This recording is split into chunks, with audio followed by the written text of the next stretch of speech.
ఆర్టీఏలు apply చేసినాక నాకు animal husbandry నుంచి రిప్లై వచ్చింది, డీజీపీ ఆఫీస్ ఆఫ్ తెలంగాణ నుంచి రిప్లై వచ్చింది.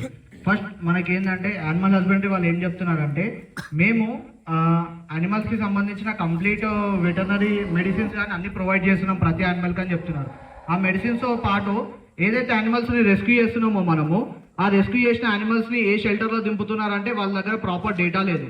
అంటే మాకు సంబంధం లేదు, అది పోలీస్ కస్టడీలో ఉంది కాబట్టి మాకు సంబంధం లేదు అని చెప్తున్నారు.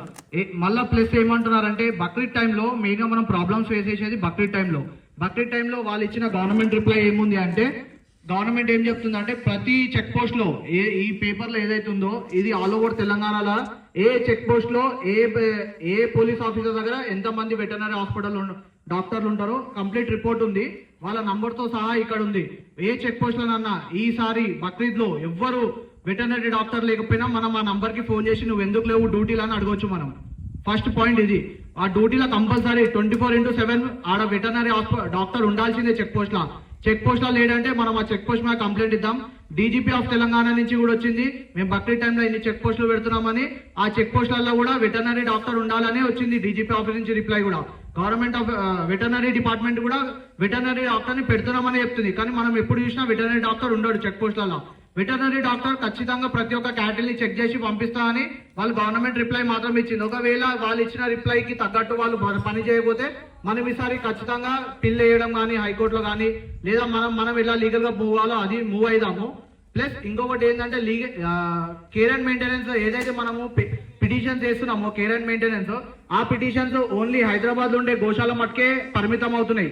ఎందుకంటే హైదరాబాద్ లో ఉండే గోశాలను మాత్రమే కేర్ అండ్ మెయింటెనెన్స్ చేయగలుగుతున్నాయి. నేను నిన్న కామారెడ్డి ఇంకా కొన్ని వేరే డిస్టిక్లలో గోశాలలో ఫోన్ చేసి అడిగితే వాళ్ళు కేర్ అండ్ మెయింటెనెన్స్ ఏందని అడుగుతారు. వాళ్ళకి అంత అవేర్నెస్ లేదు. ఈ అవేర్నెస్ తీసుకోవాల్సిన బాధ్యత కూడా మన మీద ఉంది. ఎందుకంటే మనం ఎంతసేపు తుర్కోల నుంచి ఆవులు కాపాడడము లేదా కషాయాల నుంచి ఆవులు కాపాడడం కాదు, మనము ఎట్లయితే కసాయిగాడి నుంచి ఆవులు కాపాడుతున్నామో అట్లనే మళ్ళీ కసాయిగాడు మళ్ళీ ఆవులు తీసుకో వెళ్లకుండా కూడా మనమే కాపాడుకోవాల్సిన బాధ్యత మనకే ఉంది. ఎందుకంటే ఈ కేర్ అండ్ మెయింటెనెన్స్ మనం ప్రతి ఒక్క డిస్టిక్ కి అవేర్నెస్ అనేది తీసుకువెళ్ళి ప్రతి ఒక్క డిస్టిక్ కి మనము అందరికీ చెప్తుండాలి, ఈ కేర్ అండ్ మెయింటెనెన్స్ వేయండి ఖచ్చితంగా అని ఒక అడ్వకేట్ ని మనమే సజెస్ట్ చేద్దాము లోకల్లో. ఎందుకంటే వాళ్ళకి అడ్వకేట్లు ఉన్నారో లేదో. మళ్ళీ ప్లస్ ఊర్లలో ఏం చేస్తున్నారంటే ఇప్పుడు ఆదిలాబాద్ కానీ కామారెడ్డి కానీ వేరే నిజామాబాద్ కానీ ఇక్కడ ఎద్దుల బండి పట్టుకుంటే ఎద్దులు ఉన్నాయి కదా అని మేము కొన్ని గోశాలలు తీసుకోవట్లేదు. ఎందుకు ప్రాబ్లం అంటే ఎద్దులు అయితే కొన్ని రోజులకు రిలీజ్ ఆర్డర్ వచ్చేస్తుంది, తీసుకొని వెళ్ళిపోతున్నారు అని. ఆ రిలీజ్ ఆర్డర్ రానియకుండా మనం చూడాలి. ఎట్లా చూడాలి? కేర్ అండ్ మెయింటెనెన్స్ అనేది వాళ్ళు అవేర్నెస్ లేక వేయలేకపోతున్నారు, అదొకటి మెయిన్. ప్లస్ మన గోరక్ష కార్యకర్తల మీద కేసులు అవుతున్నాయి. ఎందుకు అవుతున్నాయి? ఫస్ట్ 1987లో మనకు చట్టం వచ్చింది, గోరక్ష చట్టం. ఏంది? ఆవులని తెలంగాణ మొత్తంలో స్లాటర్ చేయొద్దని. కానీ ఆ చట్టంలో ఏం చెప్పారు, ఒకవేళ ఆవులు కూడా స్లాటర్ చేయాలనుకుంటే 6 నెలలు మాత్రమే మనకు శిక్ష ఉంది, ప్లస్ 1000 రూపాయలు మాత్రమే ఫైన్ ఉంది. అప్పటి కాలం ప్రకారం 6 నెలలు జైలు శిక్ష, 1000 రూపాయలు ఫైన్ అంటే చాలా ఎక్కువ కాబట్టి ఎవరు పట్టించుకోలేదు. అది ఇప్పటిదాకా కంటిన్యూ అవుతుంది. 6 నెలలు జైలు శిక్ష ఉంటుంది, ఓన్లీ సంవత్సరం మాత్రం 1000 రూపాయలు మాత్రమే ఫైన్ ఉంటుంది. కాబట్టి పోలీసు వాళ్ళ తప్పు కానే కాదు, వాళ్ళు కేసు బుక్ చేస్తున్నారు, వానికి శిక్ష పడట్లేదు. వానికి శిక్ష ఎందుకు పడట్లేదు అని మొత్తం యాక్ట్ మొత్తం తీసి చదివితే మనకు తెలిసింది ఏంటి, వానికి 6 నెలలు మాత్రమే శిక్ష పడే చట్టం ఉంది మన తెలంగాణలో. అందుకే మనకి శిక్ష పడట్లేదు. 6 నెలలు చట్టం ఉంటే వాడిని రిమాండ్ చేయరు. అబౌవ్ 7 years ఏదైనా క్రైమ్ జరుగుతుంది అంటే క్రైమ్ చేసినప్పుడు అబౌవ్ 7 years క్రైమ్ చేస్తేనే వాడిని రిమాండ్ చేస్తారు పోలీసు వాళ్ళు. ఇక్కడ పోలీసు వాళ్ళ తప్పు కాదు.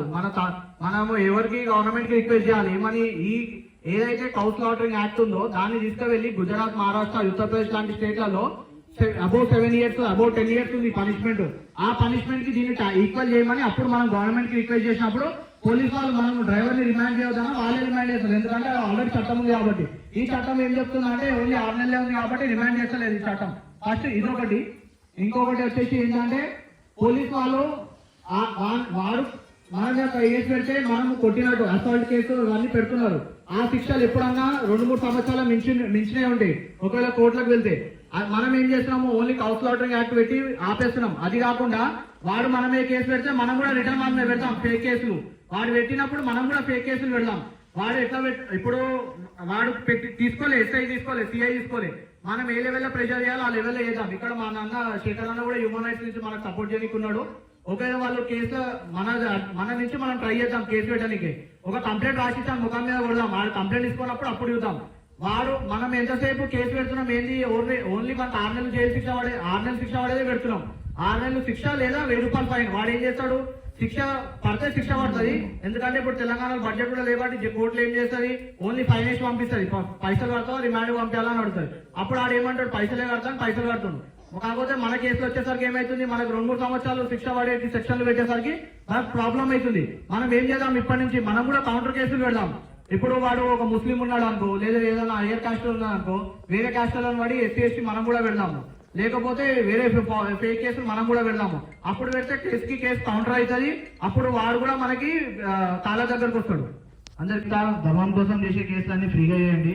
ఎందుకంటే కార్యకర్తలు కొంతమంది ఎఫర్ట్ చేయలేకపోతారు లాయర్స్ ని, వాళ్ళ కోసం మనం ఫ్రీగా చేస్తే వాళ్ళు ఏమనుకుంటారు అంటే, అరే మనకు కొంతమంది కార్యకర్తలు సపోర్ట్ చేసి కదా, మనం కూడా వేరే కార్యకర్తలకు అండగా నిలబడాలని వస్తారు. మనం కూడా అదే మోటివ్ తోటి ముందుకెళ్దాం. వేరే చిన్న చిన్న కార్యకర్తలు అందరికీ ఫ్రీగా సపోర్ట్ చేద్దాం.